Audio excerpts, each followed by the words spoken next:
Kali ini kita bakal bahas soal kapal perang terbaru dan paling canggih yang dimiliki Indonesia. Tapi ceritanya ini bukan cuma soal teknologi loh, ada perjalanan yang, nggak biasa. Dan bahkan ada misteri yang menyelimutinya. Coba deh lihat kapal ini. Gagah banget kan di tengah lautan? Inilah KRI Brawijaya nomor lambung 320. Tapi, percaya nggak, sebelum jadi kebanggaan kita semua, dia punya identitas lain. Ceritanya itu dimulai jauh banget dari perairan Indonesia. Pertanyaannya kapal ini asalnya dari mana sih sebenarnya? Yuk kita mundur sedikit ke awal pembuatannya, waktu namanya masih jauh beda. Jadi gini, ternyata kapal ini tuh awalnya bukan dibikin buat Indonesia loh. Ini hasil karyanya Fincantieri, salah satu pembuat kapal paling top di dunia, dan tadinya tuh mau dipakai sama Angkatan Laut Italia. Oke, proses perubahannya dari kapal Italia jadi kapal Indonesia ini ya nggak sebentar. Coba kita lihat gimana timelinenya. Semuanya dimulai September 2020. Terus, lebih dari 2 tahun kemudian, November 2022, kapal ini diluncurkan. Namanya waktu itu Marcantonio Colonna.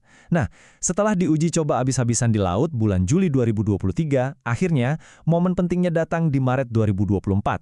Indonesia resmi tanda tangan kontrak buat beli kapal ini. Terus harganya berapa? Nah, ini dia.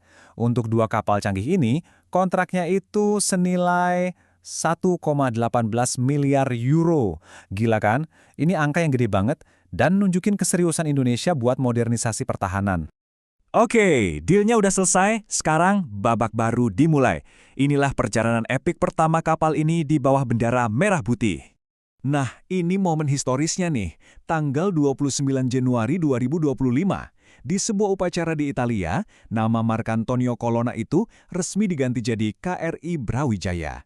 Ini tuh benar-benar simbol kerjasama internasional, sekaligus jadi titik awal perjalanannya pulang ke rumah. Perjalanan pulangnya ini bukan sekedar pelayaran biasa ya. Dari La Spezia di Italia, KRI Brawijaya mampir ke pelabuhan-pelabuhan penting, kayak Mersin, Alexandria, Jeddah, dan ini bukan cuma buat isi logistik, tapi juga buat diplomasi. Kerennya lagi, kapal ini sempat latihan bareng sama Angkatan Laut negara lain. Jadi, sebelum nyampe rumah aja udah nunjukin kemampuannya di level global.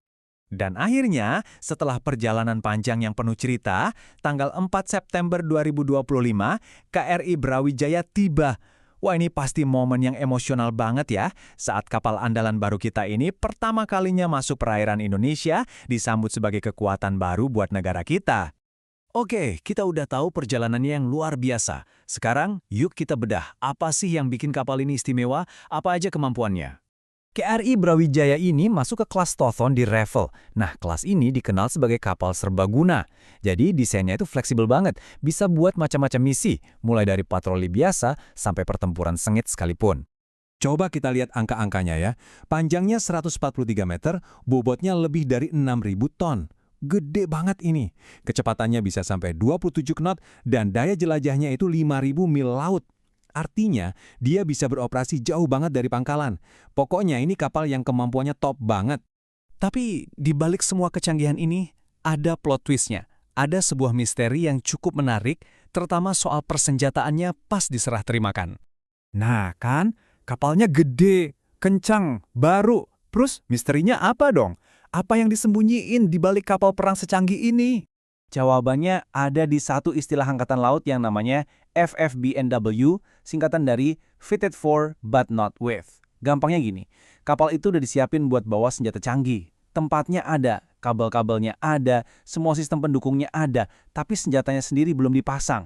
Nah, ini biasanya dilakuin buat hemat biaya di awal atau biar nanti bisa lebih fleksibel pasang teknologi yang lebih baru lagi. Terus apa aja yang hilang? Nah, ini bagian yang paling bikin kaget. Bayangin ya, tempat buat peluncur rudal pertahanan udara, slot buat rudal anti kapal yang super mematikan, bahkan peluncur torpedo, semuanya udah siap. Infrastrukturnya ada, tinggal pasang. Tapi, isinya kosong. Biar lebih jelas, KRI Brawijaya itu datang bukannya tanpa senjata sama sekali ya. Meriam utamanya yang gede itu ada dan siap tempur. Tapi, taring utamanya, yaitu tadi, sistem rudal sama torpedonya yang bikin dia bisa nyerang dari jauh atau ngelawan kapal selam, itu masih harus nunggu buat dipasang nanti. Nah, ini yang bikin kita bertanya-tanya, kenapa begini? Apakah ini semacam perjudian strategis? Atau kompromi karena anggaran? Atau jangan-jangan Ini visi jangka panjang buat ngisi kapal ini dengan teknologi yang lebih canggih lagi di masa depan. Jawaban dari pertanyaan ini bukan cuma nentuin nasib KRI Brawijaya aja, tapi juga bisa mengubah peta kekuatan maritim di kawasan kita.